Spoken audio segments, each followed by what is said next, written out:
still reporting for cadred.org. I'm here with the boys from Beasts, who are probably the breakout surprise of the LAN with a third place. What happened? How did that happen? I wouldn't have called that in a million years. We thought we were going to go out to Dark style and like to 17 to 24th or something ridiculous like that, and then we just won, like, we just kept getting better and better. We beat, like... That's very insightful. How? What actually was changing in these games? Nothing really, we just like started doing our strats like more as a team, I guess, as the LAN went on, and then we played Link again and destroyed them, so... That was really the booster of the whole tournament. Yeah. Was that the turning point when you thought maybe you could go quite far? Turning point was probably when we beat Target now. Yeah, that we realized, yeah, that's true. Because they took MTW. So. Were you afraid going into that game? Because obviously the Brazilians had, you know, like I say, took MTW to overtime. They'd already beaten Rasta, who were, you know, seeded quite high up. You know, were you thinking going into that game, actually, this is it, it's over? Yeah, Brazilians we were like, yeah, 9 to 12, if we lose to these, that's not bad, and we seeded 12, and then, like, it was quite a close game. I think it was 16-11 or something. Yeah, we really didn't expect to win it, and then came out top. And again, what was it you were doing against Brazilians? Everyone was talking about how like they were these like fantastic gamers, so fast, like lightning reaction. They were like, yeah, they were insane, but their tactics were like weird. They didn't do anything like fancy. Like they would walk up like known angles. Like if you were holding like short or something, they would like have 4 guys just like walking up, and then if they killed you, they wouldn't even go in. They would just throw like insane smokes and then go the other side. It's like, well, not just going to rotate just because you killed one guy. But yeah, what about you know, over the course of the event, you know, the other teams that you sort of come up against? Was there anyone, you know, you said Dark Star gave you a good game. Well, you know, they went 7-0 up and then we won like 16-9, so it wasn't really like, it was more like us like just having a kind of like hiccup at the start of the game. It was like we just needed to like find our feet, I guess. But you know, no one surprised you. There's no like underdogs, much like yourselves. Because there's been a few surprises in the event. I wouldn't have called Sapphire. They were definitely like stepping up. Oh yeah, Sapphire. Yeah, they really surprised us. I would never guess them. Because like I don't think we've ever lost them on like, and then like they came to LAN and everyone was just like, we're just beating everyone. It was pretty Well, yeah, I couldn't believe they put Epsilon out, and when you guys were sort of next in line, I thought, well, the Portuguese are going to get third, you know, because of you. Yeah. But I mean, how was that game? Because it was quite close. It was 16-14. Yeah. Went like back and forth old T side when we played it, but CT side, I think they got, it was 9-6 to us CT side, and then T side it was like so hard to get rounds. So we somehow got 7 rounds on T side. It was like, I don't know how we done it. It was like we just kept doing like crazy fakes, and like they were playing like, we watched it back and they were playing for like 2 people in CT spawn, like holding weird angles and stuff like that. We were just like, I don't know, deep. we just got rotating. What's the future then for the team? Because you guys are like, I would have said a mix primarily, and you know, we were talking in your last mix about what was happening with that, and you always seem to kind of be with the same groups of players. You know, you've got obviously Windansky, who loves his freelance, and Neil, who just loves land, full stop. I mean, so what's going on? You guys, this is sticking together? Like, me, Phil, Neil, and RDL are a team, and like it was Jem, like the Swedish guy that's our 5th, and he was like calling for us, and then like he was going to Greece like a week ago, and then when we found out we were going to i43, like obviously Jem couldn't come, so we got PTK, and then like he's like really good like tactic wise, so we got him to start calling, and then it meant that like, I would need to call and off, and then it's like kind of worked out like really well.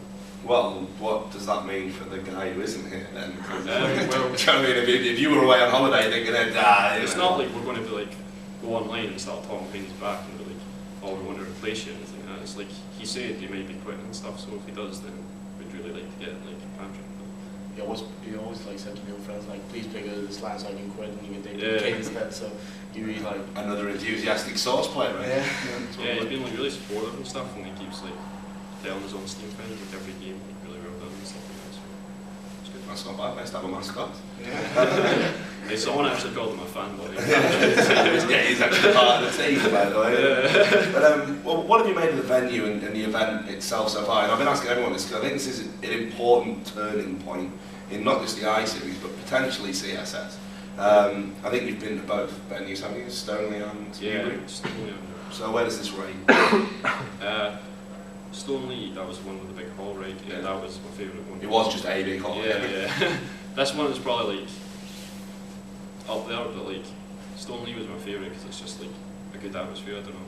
Like Newbury, we only played in boxes, but like the main like just public area, I really wouldn't like to play that. It's just like really warm and like close together and stuff like that. So to move here, it's like much better. And it's like closer to us as well. We come from Scotland, so it's like when they come from, well, it's a bit crap for them because they need to fly to London and then. Oh, is it? Yeah.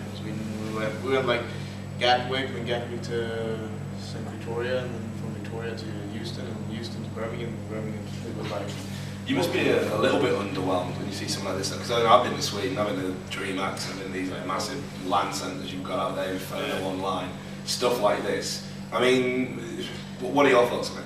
I thought it was like nice seeing as it was like, for me it was like a mini DreamHack. It was like not as big, but it was still like the same setup, and I love it because both the sponsors and everyone gets like their part shown, and it was still like a great atmosphere. Like BYOC is still like awesome, with every people like playing different games, and that atmosphere is just nice. So I really like it, and I think this. I don't know how. I've never been to like any other Source lands except for 30B, which were like really small. So I think this was like a really great step up. I think at least for. And final question about the final, funnily enough.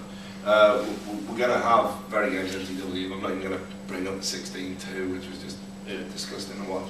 But you know, first question is it's been delayed because they're trying, I think, don't quote me on this, to not have the MLG streams overlapping. So StarCraft 2 is going to go a little bit ahead, so Source could get played quite late. So first of all, what's your feelings about that? Because obviously Source is the biggest community. And well, I don't know. We're not going to be at the prize ceremony because like our train's really early tomorrow, and we can't like wait like all night. So it's kind of rubbish. Like I don't think anyone's like going to stay that late just to watch the Source finals, which is kind of like sad. And the next thing is a prediction.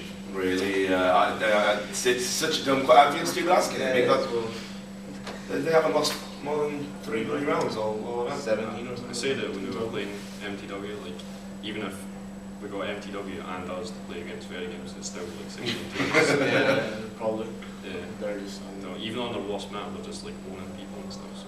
Do you think, one point that was brought up, we did an interview with Critically, he dropped the boycott for a moment to do an interview with us, and he said he thinks Very Games will suffer because they won't have their own setup on stage. Do you think that'll be a factor? Might be, I don't know. I don't know what graphic cards and stuff they're using on the stage, but I mean, I've been playing with NVIDIA at home and getting here and getting it's ambient occlusion, it's the best, isn't it? No, getting an ATI card here, it's like, wow, if you dodge a flash, it's like such a big difference. Yeah. And I don't know what they have done to their Source, but it's like the GUI and everything looks like a cartoon movie. I don't know what they're done to it, but I guess Redman has something in his pocket and might affect them. I don't know. Still think they're going to win though. Yeah, I can't see them losing. But yeah, overall feelings then. Happy with the 3rd place, and Beast's multi-gaming kind of on the map. I mean, a little bit weird. I remember when the teams kind of first put together for the American League or whatever it was. You know, Beast. Weber and stuff. So yeah, it's good to see you guys coming along. I mean, definite home. I mean, you're not going to do anything like wild and I was a wacky. little like scared where I nearly didn't have internet when I go back home. But like I'm going to have internet, so it'll definitely be us 4, and then depending on what James doing, maybe Patrick can make a change. So. Okay, well, congratulations. Totally exceeded my expectations. What the hell do I know? And all the people out there at cadred.org, do stay tuned to the website. We're going to bring you footage from the final, probably some interviews with them if they can be bothered when Very Games win it. So stay tuned, please.